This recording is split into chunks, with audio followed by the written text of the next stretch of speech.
অনুমানের রান্নার পক্ষ থেকে সবাইকে শুভেচ্ছা ও সুস্বাগতম।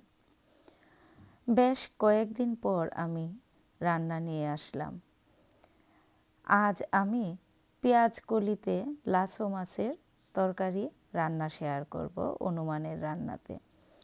লাছো মাছগুলো কেটে ধুয়ে পানি ঝরিয়ে তারপর লাছো মাছগুলো হলুদ, মরিচ ও লবণ দিয়ে ভালো করে মাখিয়ে তারপর মাছগুলোকে ভেজে রেখে দেব।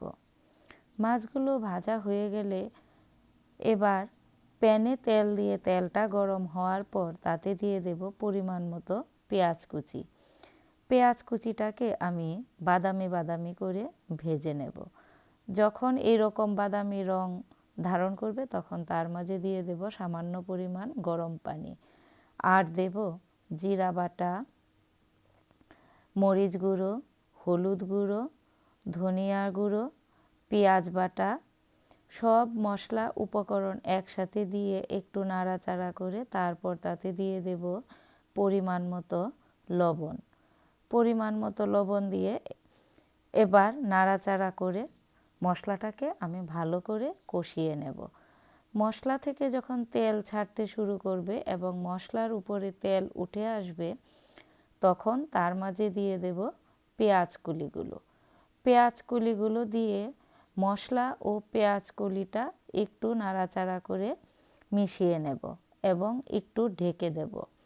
তাহলে পেঁয়াজ কলিটিও সেদ্ধ হয়ে যাবে আর মশলার সাথেও পেঁয়াজ কলিগুলো ভালোভাবে মিশে যাবে। তারপর তাতে ভেজে রাখা লাছো মাছগুলো দিয়ে দেব।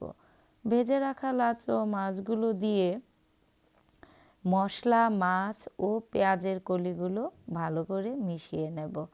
গরম পানি দিয়ে পরিমাণ মতো ঝোল দিয়ে দেব। ঝোলটা যখন খুব ভালো করে উতলিয়ে আসবে তখন তার মাঝে দিয়ে দেব কয়েকটা কাঁচামরিচ চিড়ে, আর দেব তাতে ধনিয়া পাতা কুচি।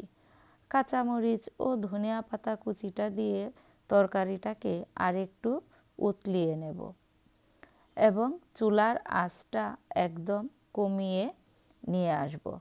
চুলার আঁচ কমিয়ে এই তরকারিটাকে 5 মিনিটের মতো দমে রেখে দেব। দেখুন এরকম মাখা মাখা একটা তরকারি হবে। এই তরকারিটা খেতে কিন্তু খুবই সুস্বাদু।